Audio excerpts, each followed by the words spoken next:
Dinner's quiet, just the clinking of forks against plates. Jessica sits across from me, stunning as always, her auburn hair catching the light, her smile soft but distant. We've been married 8 years, and even though the passion has cooled, I still feel content. We don't talk much, but that's normal now. I chalk it up to the busyness of our lives. I'm a lawyer with a demanding job, and she's wrapped up in her charity work. We've both changed since the early days when we couldn't keep our hands off each other. Now we coexist, comfortable in our routines. After dinner, Jessica excuses herself, claiming she has some emails to catch up on. I watch her walk away, her slender figure disappearing up the stairs. I finish my glass of wine, savoring the quiet. These moments alone are when I think about how lucky I am. A beautiful wife, a successful career, a life most people would envy. But something is off tonight. I can't put my finger on it, but it lingers in the back of my mind like a dark cloud. I push the thought away, telling myself it's just the stress of a big case coming up. I head to my study to prepare for tomorrow, losing myself in the legal briefs stacked on my desk. Work is my escape, a place where everything makes sense. Hours pass. The house is silent. I check the time, nearly midnight. Jessica hasn't come down since dinner, but that's not unusual. She often falls asleep in the guest room when she's too tired to make it back to our bed. I close my laptop and stretch, feeling the tightness in my shoulders. It's time to turn in. I walk up the stairs, each step echoing in the stillness. Our bedroom door is ajar, and I push it open slowly. The room is dim, the only light coming from the street lamp outside. Jessica isn't there. I undress quickly, slipping into bed, my body sinking into the familiar comfort of the mattress. Something feels off again, but I can't pinpoint why. I lie still, staring at the ceiling, trying to shake the unease. Eventually, sleep takes over, pulling me into its depths. I wake early, the first rays of dawn filtering through the curtains. Instinctively, I reach out for Jessica, but the space beside me is cold and empty. My hand brushes against something damp and foreign. I sit up, my heart pounding. In my hand is a used condom, wet, slimy, and definitely not mine. A wave of nausea hits me as I stare at it in disbelief. I look around frantically, hoping this is some sick joke, but there's nothing else in the room. Just me, the bed, and that damn condom. My breath quickens, and I feel the room spinning around me. On the nightstand, there's a note. My hand trembles as I pick it up, the words blurring together. You forgot to return this to your lover. My world shatters. I sit at the edge of the bed, the note in one hand, the condom in the other. My mind is a blur. Jessica must have brought someone here to our bed while I was just a room away. I feel sick, disgusted by the thought of her with another man. The trust I've built over 8 years crumbles in an instant. I can't stay in this room. I throw the condom into the trash, crumple the note, and storm out of the bedroom, my heart pounding in my chest. My hands are shaking. I need answers. Jessica is in the kitchen, sipping coffee like nothing is wrong. The sight of her, so calm, so ordinary, makes my blood boil. Jessica, I say, my voice trembling, what the hell is this? I toss the crumpled note on the table in front of her. She looks at it, then up at me, her eyes widening in surprise. She doesn't reach for the note. What are you talking about? She asks, her voice too innocent, too controlled. I can see the gears turning in her head, trying to figure out what I know. Don't play dumb with me, I snap. I found it in our bed, along with this. I grab the trash can, yank out the used condom, and throw it onto the table. Her eyes widen in shock, and for a split second, I see panic flash across her face. But she recovers quickly, too quickly. It's not what you think, she says, her voice a little too steady. It's a prank.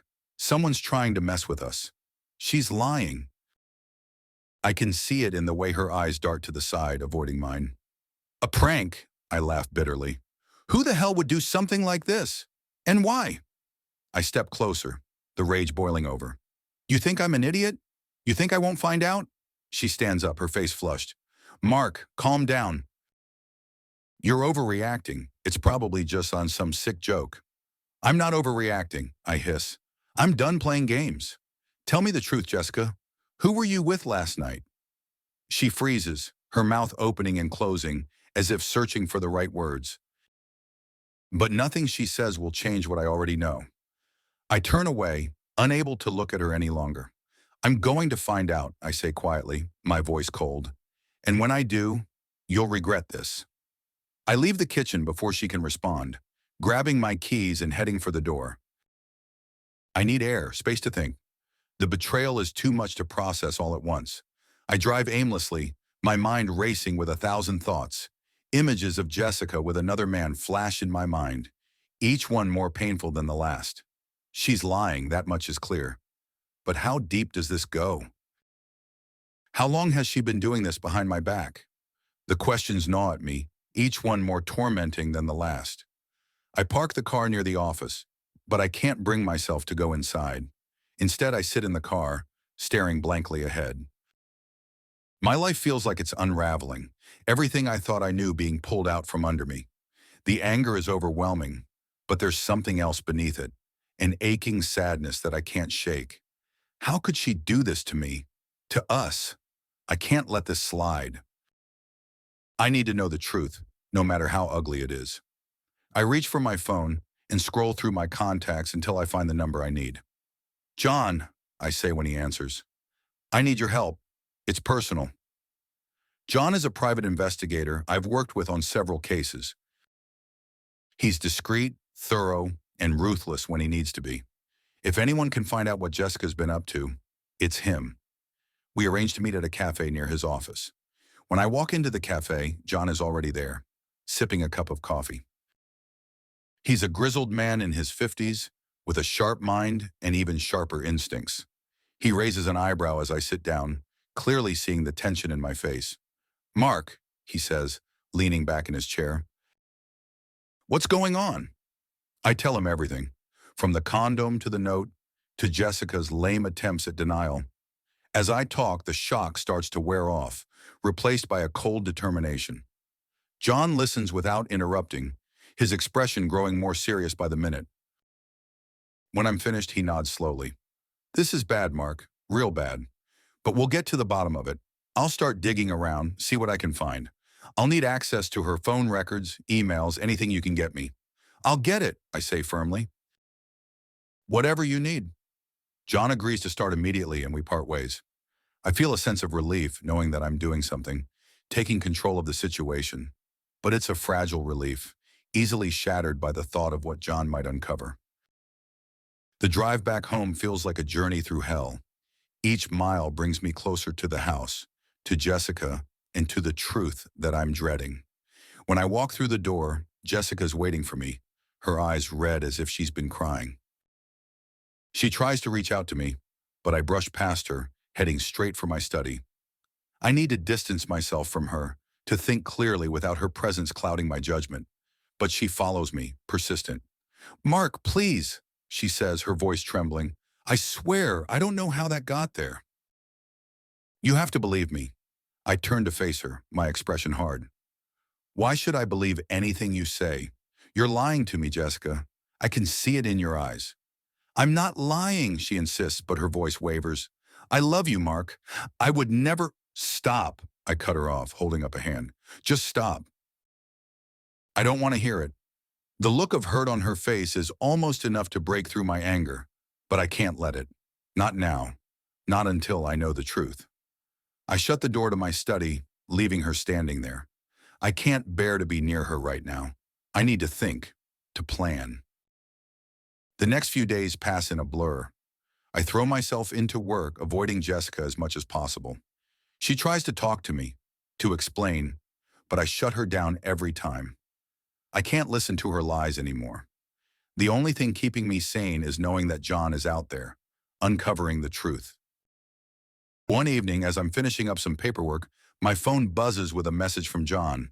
Got something? Meet me at the usual place. My heart races as I grab my keys and head out the door. The drive to the cafe feels longer than it should, each minute filled with anxiety. When I arrive, John is waiting in a booth at the back, his expression grim. "What did you find?" I ask, sliding into the seat across from him. John takes a deep breath before sliding a file across the table. "It's not good, Mark. She's been seeing a guy for over a year. Younger works at some tech company downtown. They've been meeting at hotels mostly. And there's more." I open the file with trembling hands. Inside are photos, hotel receipts, even copies of text messages. My stomach churns as I read the messages, each one more explicit than the last. The photos are the worst. Jessica with him, smiling, laughing, her hands on him in ways that make me want to throw up. But then, I see something that makes my blood run cold. John clears his throat, watching my reaction carefully. "She's pregnant, Mark. And based on the timeline, it's his, not yours." I can barely breathe as the words sink in. She's pregnant. She's been planning to pass off another man's child as mine. The betrayal is complete, a knife driven straight through my heart.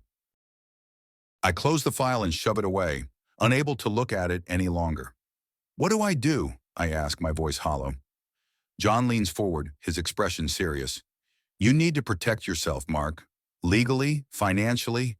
Get a lawyer, start moving your assets, and prepare for a fight. She's not going to go down easy."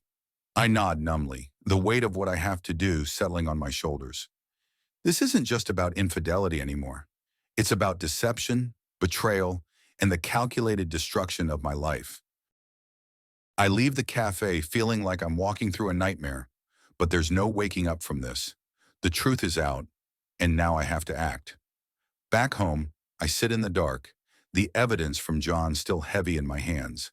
Jessica is asleep upstairs, unaware that her secret is out.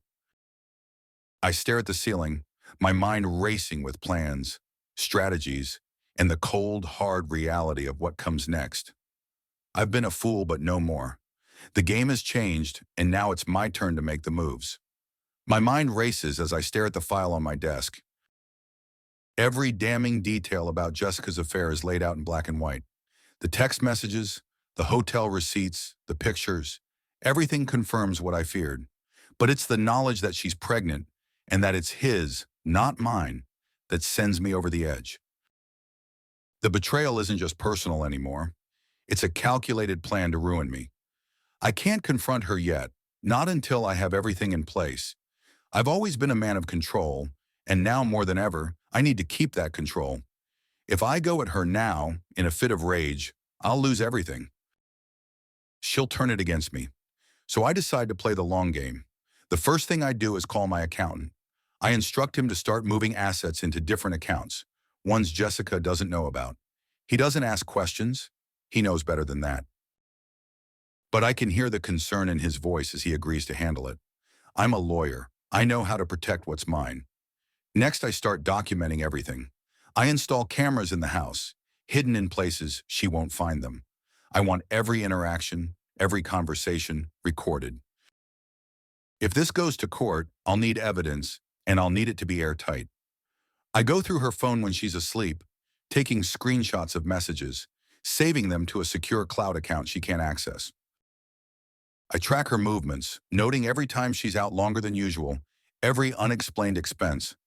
Jessica senses the shift in me, but she dismisses it as stress. "You've been working too hard," she says one night as she slips into bed beside me, her hand sliding up my thigh. "You need to relax." Her touch used to set me on fire. Now it feels like poison, but I don't pull away. Instead, I play along, letting her think everything's normal. I turn to her, pulling her close, kissing her deeply, passionately, like I used to. I can feel her surprise, but she responds eagerly, her body pressing against mine. I hate myself for it, but I let the moment happen. I need her to believe I'm none the wiser. And as much as it kills me inside, I still crave the connection, the familiarity, even if it's all a lie. Afterward, she falls asleep with a satisfied smile on her face. I lie awake staring at the ceiling, my mind churning with plans. I won't confront her directly. Not yet. Instead, I'll build my case. I'll make sure that when the time comes, I'll leave her with nothing. The days turn into weeks, each one more strained than the last. Jessica continues her charade, pretending everything is fine, while I go through the motions, preparing for the inevitable. I meet with my divorce lawyer in secret, laying out my plan. He's impressed by how thorough I've been, but he warns me that it won't be easy. She's going to fight you, he says, leaning back in his chair. Women like her don't go down without a fight, and with the baby, it's going to get ugly. I'm ready, I say, my voice steely. Whatever it takes, I'll make sure she doesn't win. The lawyer nods, his expression serious. We'll start the proceedings quietly, file everything under the radar. But you need to be prepared. Once she finds out, all hell's gonna break loose. I leave his office feeling a strange mix of determination and dread. The confrontation is coming, and it's going to be brutal. But I can't back down now. Too much is at stake. Then one evening, I receive a call from John, the investigator. Mark, we need to talk. I found something you need to see. We meet at the same cafe as before, but this time John's face is grim. He slides another file across the table, and as I open it, my stomach tightens. It's a dossier on Jessica's lover. Paul Green, 32, works at a tech startup. But what catches my eye are the charges listed under his name. Fraud, embezzlement, assault. He's a criminal, and Jessica's been wrapped up with him for over a year. He's dangerous, Mark, John says, his voice low. And from what I found, it looks like Jessica might be involved in some of his schemes. There's money moving around, accounts that don't add up. If she's in on it, she could be in serious trouble. I stare at the file, my mind racing. This changes everything. Jessica isn't just cheating.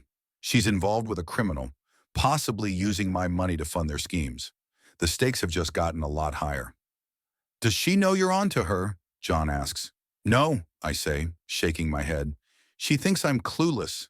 But this is bigger than I thought. John nods. You need to be careful. If Paul finds out you're on to him, things could get dangerous. Dangerous. The word echoes in my mind. I've been thinking about this as a game, a battle of wits, but now I realize it's more than that. If Paul is as dangerous as John says, then this isn't just about my marriage or my money. My life could be on the line.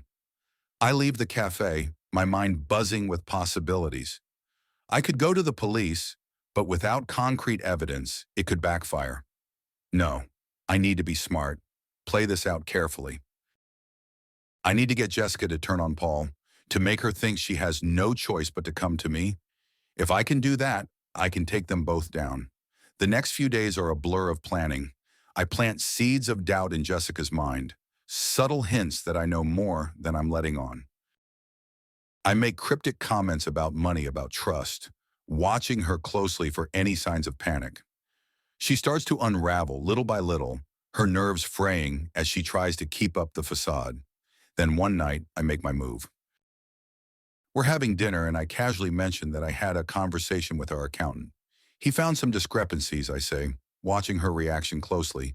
Large sums of money moving in and out of accounts I don't remember setting up. Jessica's fork clatters to her plate, her face going pale. What do you mean, she asks, her voice shaky. I lean back in my chair, feigning nonchalance. I'm sure it's nothing, probably just a mistake, but we're looking into it. She's quiet for the rest of the meal, her mind clearly racing. I can see the fear in her eyes, the realization that her perfect little scheme is starting to unravel. That night, after she thinks I've gone to bed, I watch as she slips out of the bedroom and down the stairs. I follow her quietly, keeping to the shadows. She's on the phone with someone, her voice hushed and frantic. He knows something, she whispers. We need to move the money now, before he finds out. I don't hear the response, but I know it's Paul. She's terrified, and it's exactly what I wanted. She's starting to panic, and in her panic, she'll make mistakes. I just need to be patient, to let her dig her own grave. The next day, I contact John and tell him to start tracking the accounts closely. If Jessica and Paul move the money, we'll be ready. It's a waiting game now, and I can feel the tension mounting with every passing hour. Jessica is skittish, barely able to look me in the eye, and I know she's on the verge of breaking. Finally, it happens. John calls me, his voice tense. They moved the money.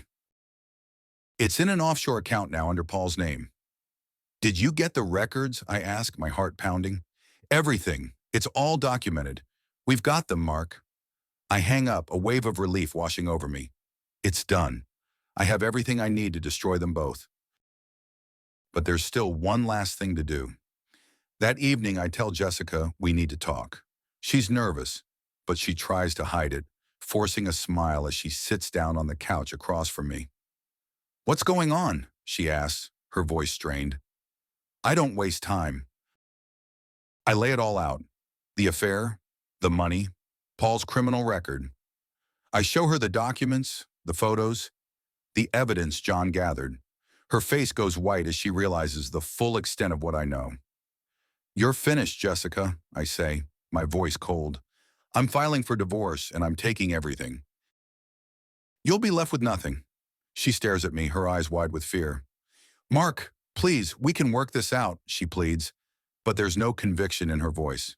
She knows it's over. You brought this on yourself, I say, standing up. I loved you, and you threw it all away for him. Now you're going to pay the price. She breaks down then, sobbing into her hands, but I feel nothing. The love I once felt for her is gone, replaced by a cold, hard resolve. I leave her there, crying on the couch, and head to my study to finalize the divorce papers. The next morning, I serve her the papers. She doesn't even look at me, just signs them with shaking hands. I can tell she's broken, completely defeated, but I'm not finished yet. A few days later, I meet with the authorities, handing over all the evidence against Paul and Jessica. They assure me that they'll take it from here, and I leave the station feeling a strange sense of closure. It's almost over. The arrest happens quietly without much fanfare. Jessica and Paul are taken into custody, charged with fraud and conspiracy. I watch it all unfold from a distance, feeling a cold satisfaction as they're led away in handcuffs. They've destroyed everything we had, but now they're paying the price. But the victory feels hollow. As I stand outside the courthouse watching the police cars drive away, I realize that nothing will ever be the same. My marriage is over, my trust shattered, and I'm left alone to pick up the pieces of my life. I head back to the house, now empty and silent. I walk through the rooms, memories flooding back, each one tinged with bitterness. The bed where we once slept together, now a symbol of betrayal. The kitchen where we shared meals, now a reminder of the lies that poisoned everything. I sit down in my study, the divorce papers finalized and filed, the evidence handed over. It's all over, but the emptiness remains. I've won, but it feels like I've lost everything in the process. As the days pass, the reality of my situation sinks in. I'm alone, truly alone, for the first time in years. The friends we once shared avoid me. The colleagues who admired my success now look at me with pity. The scandal has tainted everything, and I'm left to pick up the pieces on my own. But there's one final twist. One night, as I'm going through my mail, I find a letter from Jessica. It's postmarked from the prison where she's being held, and my hands tremble as I open it. Inside, the words are cryptic, chilling. You may have won this battle, Mark, but it's not over. I'll find a way out, and when I do, you'll regret everything. You can't keep me down forever. The threat is clear, and it sends a shiver down my spine. Even from behind bars, she's still trying to control me, to haunt me. I crumple the letter, my heart pounding with a mixture of fear and anger.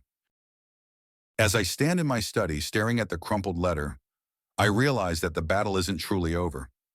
Jessica may be locked away, but her shadow still looms over me, a constant reminder of the life I've lost. And deep down, I know she won't stop until she's taken everything from me. The day I've been waiting for arrives like a storm on the horizon. Jessica believes we're going to talk things out, that we might salvage something from this wreckage of a marriage. She's been trying to play nice lately, cooking dinners, asking about my day. It's pathetic, really. But it works to my advantage. She doesn't suspect a thing. We sit across from each other in the living room, the tension thick enough to cut with a knife. I can see the unease in her eyes as she tries to gauge my mood. I lean back, feigning calm, but inside I'm ready to unleash everything. Jessica, I start, my voice steady. I've been thinking a lot about us. She nods, her hands fidgeting in her lap. I've been thinking too, Mark. I know things have been rough, but I believe we can work through this. We can start over. I let her words hang in the air for a moment, pretending to consider them. Then I lean forward, locking eyes with her. There's no starting over, Jessica. I know everything. Her face goes pale, the blood draining from it as the reality of my words sinks in. What do you mean, she asks, her voice trembling. I know about Paul. I know about the affair, the pregnancy. I know about the money you've been siphoning off. And I know about his criminal past. She gasps, her hand flying to her mouth. Mark, Save it, I snap, cutting her off. I have proof, Jessica. Photos, documents, everything. You've been lying to me for over a year, and I've had enough. The shock on her face is replaced by a desperate sort of anger. You've been spying on me? How dare you? You had no right. Don't talk to me about rights, I hiss, my patience wearing thin. You lost any right to privacy when you decided to betray me. She stands up, pacing the room like a caged animal. You don't understand, Mark. I had no choice.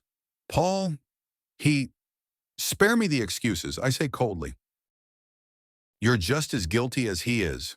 I've already filed for divorce, and I've secured all our assets. You're going to be left with nothing.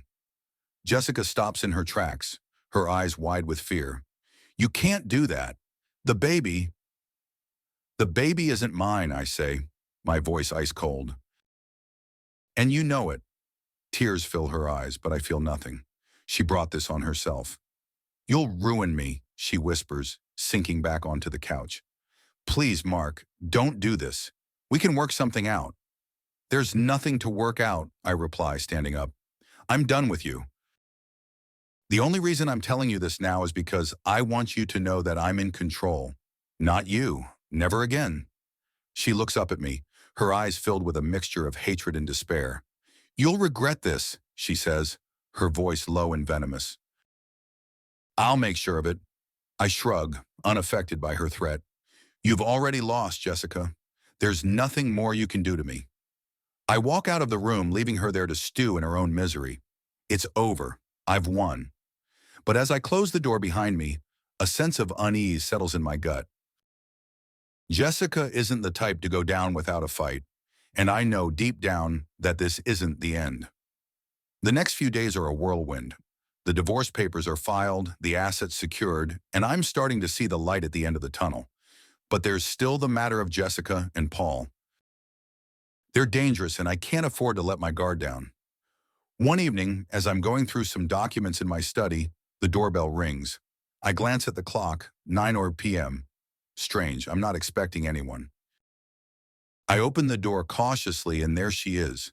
Jessica, standing on the doorstep, her eyes red and puffy from crying. What do you want? I ask, my voice cold.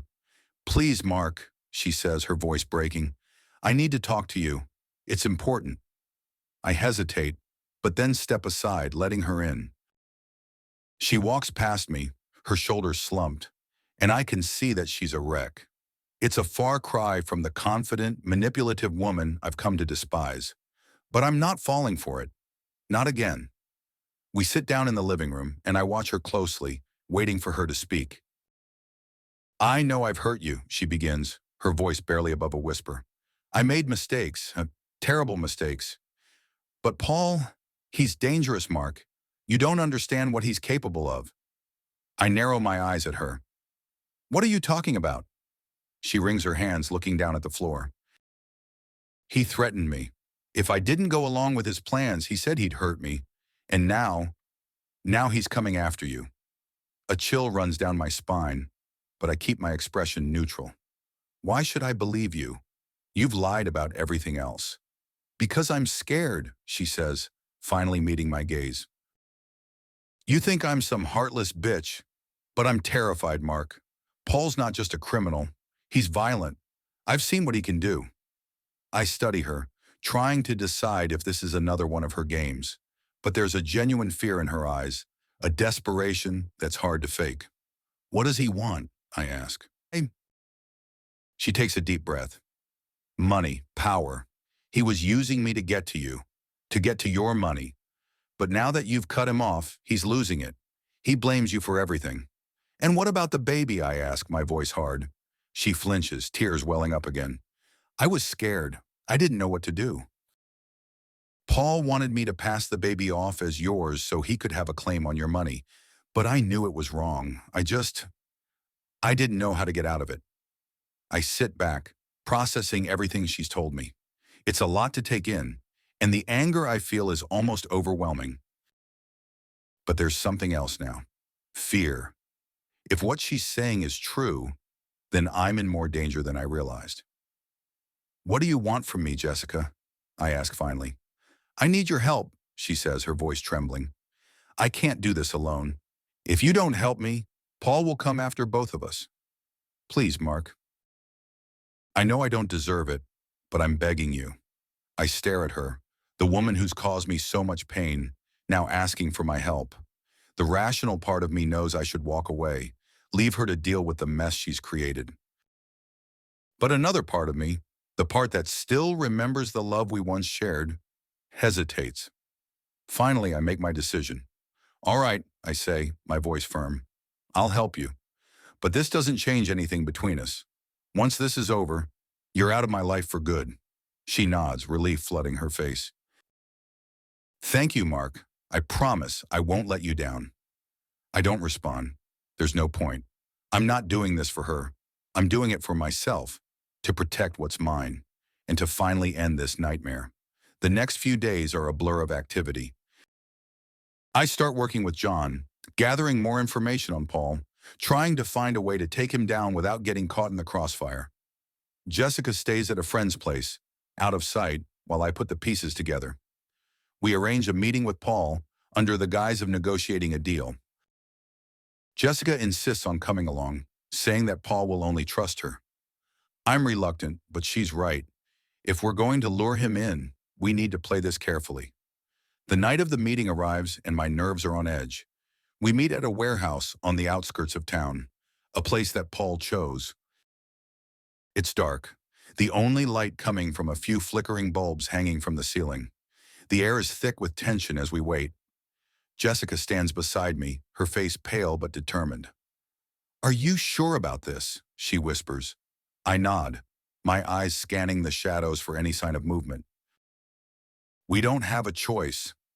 Finally, we hear footsteps echoing through the empty space. Paul emerges from the darkness, flanked by two men who look like they mean business. He's tall with a lean, wiry build, and there's a coldness in his eyes that sends a shiver down my spine. Mark, he says, his voice smooth and oily. Nice to finally meet you in person. I force a smile, keeping my voice steady. Paul, I hear you've been causing some trouble. He chuckles, a low, menacing sound. Just trying to make sure everyone gets what they deserve.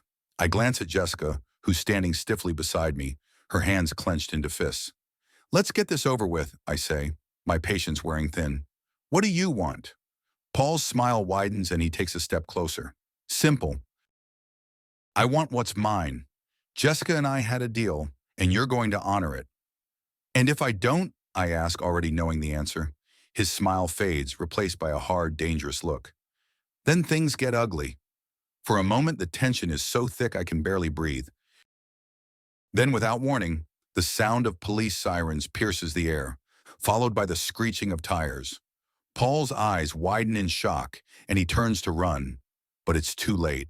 The warehouse is suddenly flooded with blue and red lights as officers swarm the area, guns drawn.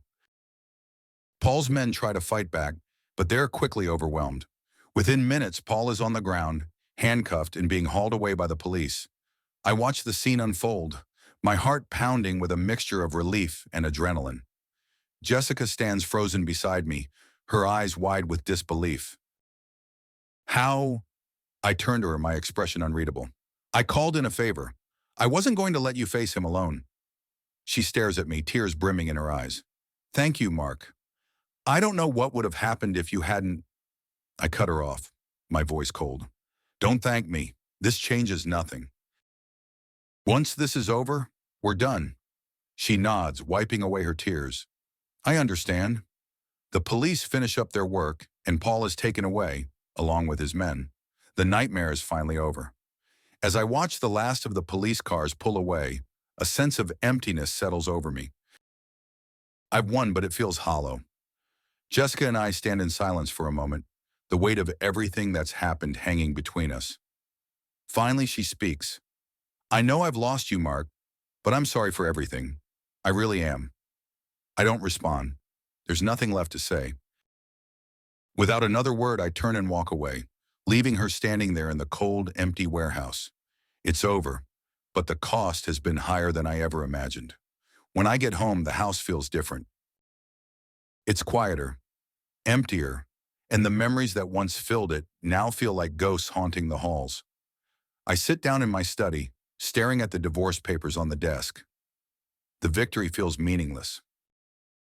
I've lost everything that mattered, and I'm left with nothing but the cold satisfaction of knowing that I'm free. But as I sit there, the finality of it all sinking in, I realize that I'm not really free. Jessica may be out of my life, but the scars she's left behind will never heal. The betrayal, the lies, the manipulation, they've changed me in ways I can't undo. I pick up the letter she sent me from prison, reading it again, her words echoing in my mind. You may have won this battle, Mark, but it's not over. I'll find a way out, and when I do, you'll regret everything. You can't keep me down forever. As I put the letter down, I feel a chill run through me. I know she's serious. Jessica isn't done with me yet, and deep down, I know that the fight isn't over, not by a long shot. I stand up, walking to the window, looking out at the night sky. The darkness feels oppressive, and I can't shake the feeling that something is coming, something I'm not prepared for. But I won't run. I've come too far to back down now. Whatever comes next, I'll face it head on, just like I did with Jessica. The thought gives me a grim sense of resolve. I'm a survivor, and I'll do whatever it takes to protect what's mine. I focus on finalizing the divorce, tying up every loose end as tightly as possible. The satisfaction of seeing my plans unfold should be sweet, but it's tainted by an undercurrent of unease.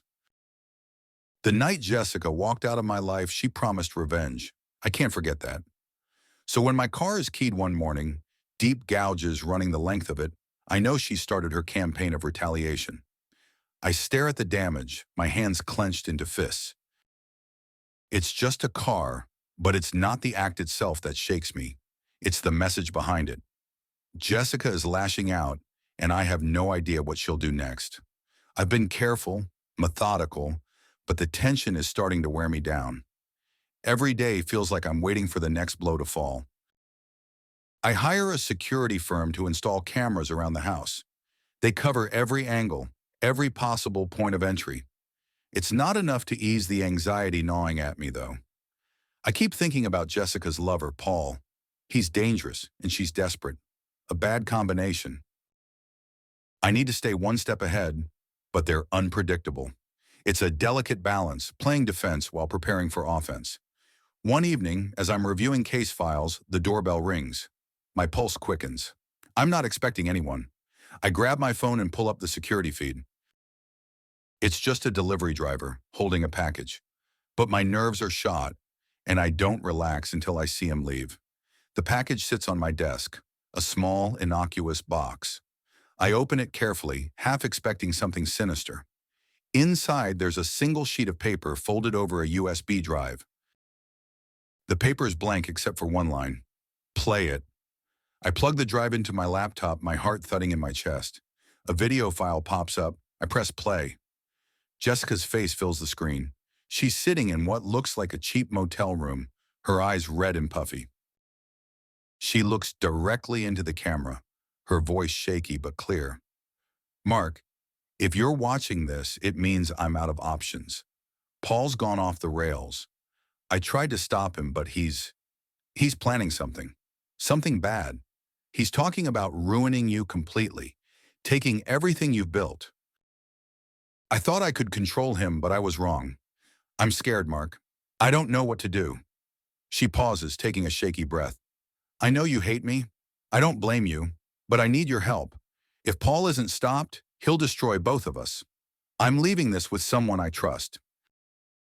If something happens to me, they'll get it to you. Please, Mark, don't let him win.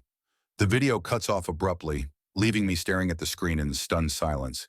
Jessica's fear is real, palpable. She's desperate, but it's more than that. There's genuine terror in her eyes, and it shakes me to my core. I've been so focused on my own revenge that I didn't see how deep she'd gotten herself with Paul. I take a deep breath, trying to clear my head. This changes things.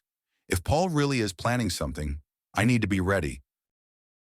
I can't let my guard down, not for a second. I contact John, the private investigator, and tell him everything. He listens quietly, then promises to dig deeper into Paul's activities. In the days that follow, I can't shake the feeling that I'm being watched. Every shadow feels like a threat. Every unexpected noise sets me on edge. The cameras around the house catch nothing unusual, but the sense of impending danger is overwhelming. I'm always on high alert, waiting for Paul to make his move. Then late one night, my phone buzzes with a text from an unknown number. It's a picture of me, sitting in my study, taken from outside the window. The message that follows is chilling in its simplicity. We're coming. My blood runs cold. I've underestimated Paul. He's not just planning to ruin me. He's planning to hurt me. I need to act, and fast. I call the police, but without concrete evidence, there's not much they can do. They increase patrols in my neighborhood, but I know it's not enough. Paul is coming, and I'm running out of time. I decide to take matters into my own hands. I start carrying a gun, something I never thought I'd do. It's a last resort, but I need to be prepared. I've come too far to let it all slip away now. I can't let Paul destroy me. John calls me 2 days later, his voice urgent. Mark, I've got something. Paul's been moving money around, setting up shell companies. He's planning to drain your accounts, make it look like you're bankrupt. How? I ask, my mind racing. Through Jessica. She's still got access to some of your accounts, right? He's using her as a front.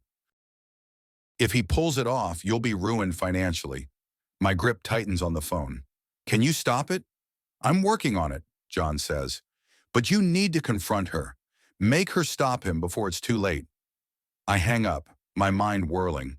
I can't trust Jessica, but I have no choice. If she's the key to stopping Paul, then I need to get to her before he does. I call the friend she's been staying with, but she's not there. She's disappeared. Panic surges through me. I drive to the motel where she recorded the video, hoping she's gone back there. When I arrive, the place is a dump, reeking of desperation. The clerk at the front desk is useless, barely acknowledging me as I describe Jessica. He finally tells me she checked out 2 days ago. No forwarding address. I slam my hands on the counter, frustration boiling over. Did she say anything? Leave any message? He shrugs, unimpressed by my anger. Nope. Just paid in cash and left. I storm out of the motel, my mind racing.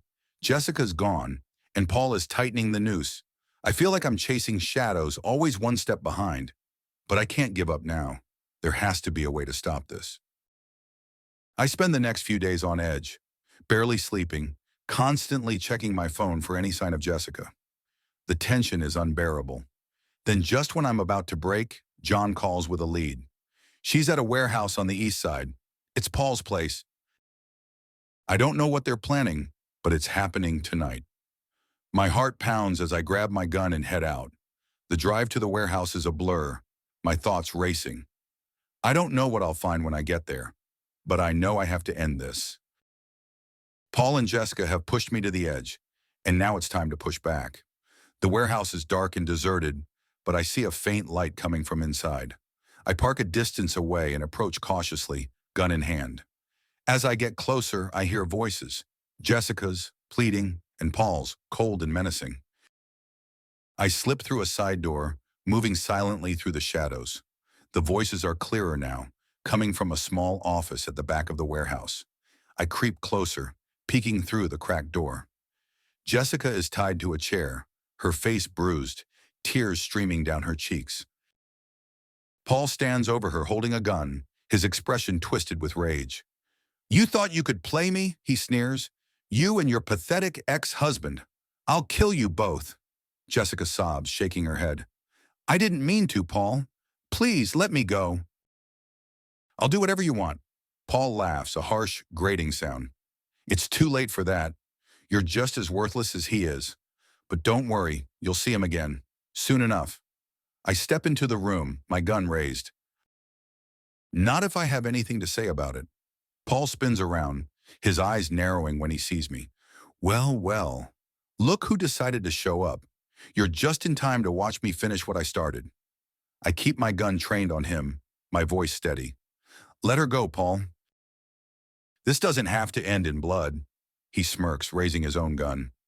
You think you can talk your way out of this, lawyer? You're in over your head. The tension is suffocating, both of us standing still, guns point at each other. Jessica looks between us, her eyes wide with terror. Mark, please, she whispers. Don't do this. But there's no choice. I know that. Paul isn't going to let either of us walk out of here alive. I tighten my grip on the gun, my heart pounding in my ears. In that split second, Paul lunges toward Jessica, aiming his gun at her head. Instinct takes over, and I pull the trigger. The shot echoes through the warehouse, and Paul crumples to the floor, his gun clattering away. Jessica screams, her eyes fixed on Paul's lifeless body. I lower the gun, my hands shaking. The reality of what I've done hits me like a freight train. I've killed a man, but it was him or us. I rush to Jessica, untying her and pulling her to her feet.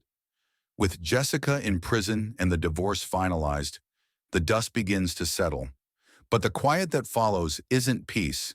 It's a haunting silence that fills the empty spaces of my life. The victory I thought would bring closure instead leaves me with a hollow sense of loss. The house, once filled with the sound of our life together, now feels like a mausoleum. I walk through the rooms, but they no longer hold the warmth they once did. The memories are tainted, twisted by betrayal. I've won, but at what cost? The first few weeks are the hardest. I go to work, take on cases, but my heart isn't in it. My colleagues notice the change. They glance at me with a mixture of sympathy and wariness. I've become a man they don't recognize. Distant, cold, driven by something darker than ambition. The office feels stifling. The conversation's hollow. The gossip about my personal life has faded, but the damage is done. My reputation isn't what it once was. Even clients seem to sense the shift, their confidence in me eroded by the scandal. I've spent my career building a name for myself, and now it feels like that name is tarnished, beyond repair. I start seeing a therapist. It's not something I ever thought I'd do, but I don't know how else to deal with the aftermath. The therapist is patient, kind, but I can tell she's frustrated by my inability to open up. I talk about the facts, the events that led to this point, but I can't bring myself to dig deeper. I avoid talking about the emotions, the hurt, the anger that festers inside me like a wound that refuses to heal. I keep it all bottled up, even as it eats away at me. The sessions leave me feeling raw, exposed in a way that I'm not comfortable with. But I keep going, hoping that somehow it will help. But no matter how many times I sit in that chair, I can't escape the memories. They haunt me, following me home, invading my sleep. I wake up in the middle of the night, drenched in sweat, my heart racing. The dreams are vivid, almost real. Jessica's face twisted in anger, accusing me, blaming me. Paul's laughter echoing in the dark. I can't escape them, no matter how hard I try. The loneliness is the worst part. I used to think of myself as independent, but now I realize how much I relied on the life Jessica and I had built together. Even when things were strained, there was a comfort in the routine, in knowing someone was there. Now I'm truly alone and it terrifies me. The house is too big, too empty, and I find myself avoiding it, staying at the office late into the night just to avoid coming back. I start drinking more. It's not something I'm proud of, but it helps dull the edges, makes the silence easier to bear. A glass of whiskey turns into two, then 3. It's a slippery slope, and I know it, but I don't care. I need something to numb the pain, even if it's only temporary. My friends try to reach out, but I push them away. I can't stand their pity, their well-meaning attempts to help me move on. They don't understand what I've been through, and I'm too tired to explain it to them. It's easier to isolate myself, to withdraw into the darkness that has become my constant companion. I tell myself it's better this way, that I don't need anyone. But deep down, I know it's a lie. Then just as I'm starting to believe that this is my new normal, that this is what my life has become, the letter arrives. It's from Jessica, postmarked from the prison. My hands shake as I open it, a mixture of dread and morbid curiosity flooding my veins. I sit down at the kitchen table, staring at the folded paper for what feels like an eternity before I finally open it. Her handwriting is the same, elegant, precise, but the words cut like a knife. She talks about the time we spent together, the good years before everything went wrong. She mentions moments I'd forgotten, little details that should have been lost to time but weren't. It's almost nostalgic, but there's an undercurrent of malice that grows stronger with each sentence. Then she shifts, the tone darkening. She writes about how she's coping in prison, how she's met people who understand her, who share her sense of injustice. She claims she's been wronged, that everything that happened was a result of my actions, my coldness, my obsession with control. She paints herself as the victim, twisted by her surroundings, forced to do what she did because of me. And then at the end, she writes a single chilling sentence. "This isn't over, Mark. I'll find a way to make you pay." I stare at the words, my heart pounding in my chest. Even from behind bars, she's still trying to get inside my head, to manipulate me. I crumple the letter in my hand, anger surging through me. But beneath the anger, there's fear. Jessica is resourceful, cunning. If she says she'll find a way, I believe her. I spend the next few days on edge, waiting for something to happen, but nothing does. The letter sits on my desk, a constant reminder that I'm not as free as I thought. The paranoia eats at me, making me second-guess every decision, every move I make. I start looking over my shoulder, jumping at shadows, expecting Jessica to somehow find a way to reach me. I keep the letter to myself, not telling anyone about it. There's nothing they can do, and I don't want to admit how much it's affecting me. But the stress is starting to show. My colleagues notice, asking if I'm okay, if I need to take some time off. I brush them off, but I can see the concern in their eyes. They don't say it, but I know they're thinking it, that maybe I've lost my edge, that maybe I'm not the lawyer I once was. The nights are the worst. The darkness presses in on me, and the house feels more like a prison than a home. I can't sleep, the letter playing on a loop in my mind, taunting me. I lie in bed, staring at the ceiling, wondering if Jessica is lying awake in her cell, thinking of ways to ruin me from afar. The nightmares return, worse than before, filled with Jessica's face, twisted with rage, Paul's blood-stained hands reaching for me. I try to focus on work, to throw myself into my cases, but it's no use.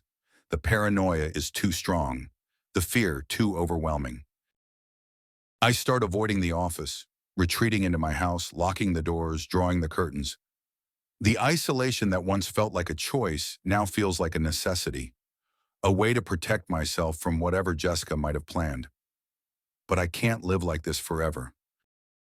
The fear, the anxiety, it's consuming me, turning me into someone I don't recognize. I know I need to do something, to take control of my life again, but I don't know where to start. One evening, after another sleepless night, I make a decision. I drive to the prison, the letter clutched in my hand, determined to confront Jessica, to put an end to this once and for all. The drive is long, the roads empty, mirroring the void I feel inside. When I arrive, I sit in the parking lot for a long time, staring at the building that holds my past, my mistakes, my nightmares. Finally, I gather the courage to go inside. The sterile, cold environment of the prison only heightens my anxiety. The guards are indifferent, processing me with mechanical efficiency. I'm led to a visitation room, my heart pounding in my chest. When Jessica walks in, I almost don't recognize her. Prison has taken its toll. Her face is thinner, her eyes harder.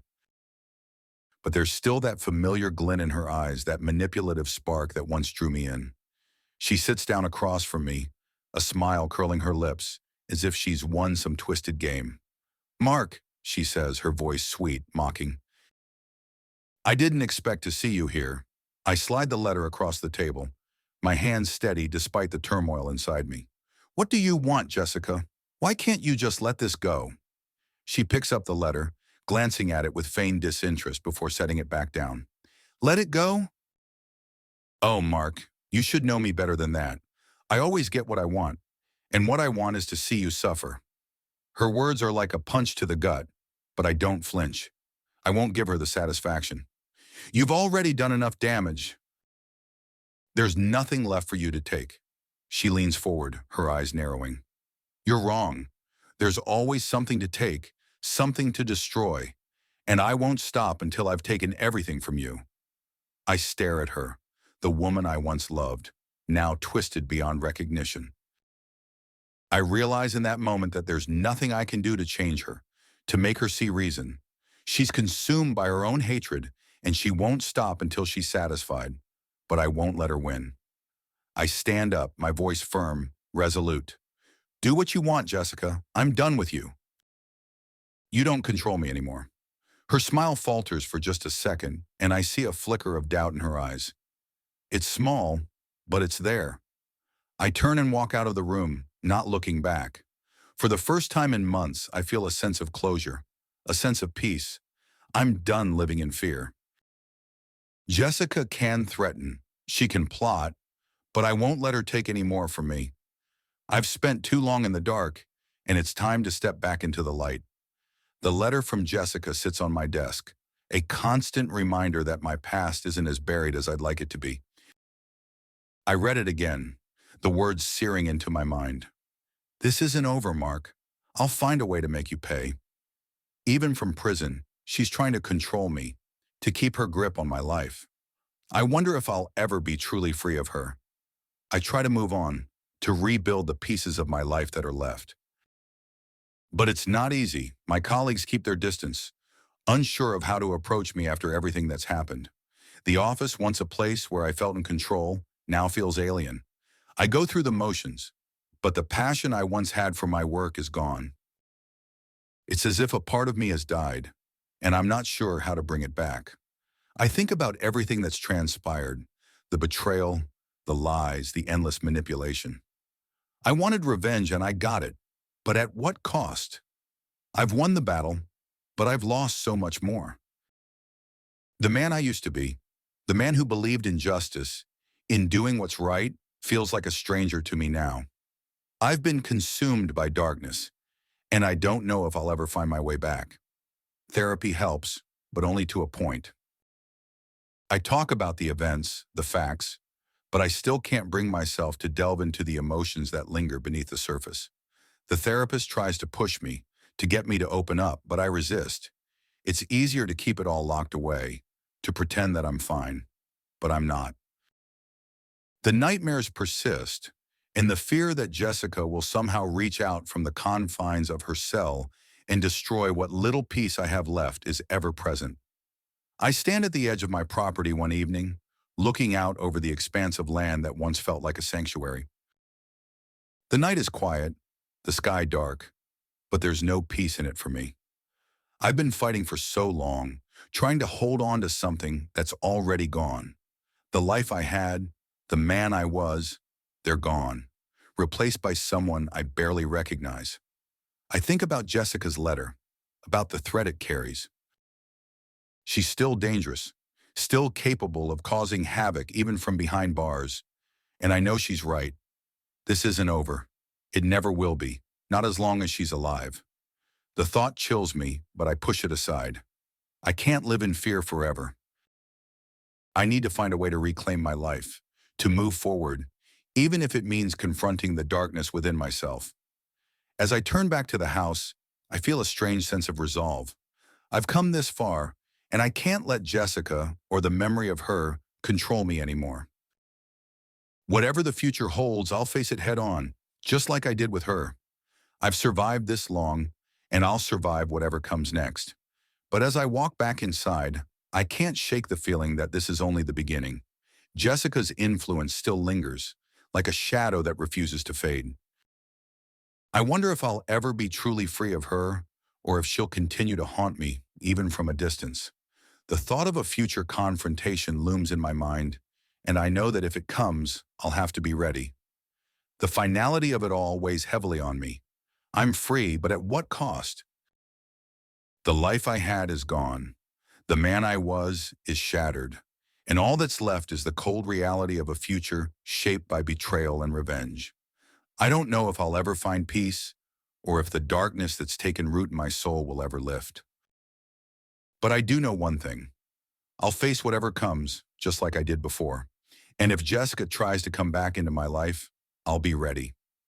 As I close the door behind me, I take one last look at the night sky, knowing that whatever happens, I'll survive. I have to. There's no other choice. The battle may be over, but the war is just beginning, and this time, I won't let her win.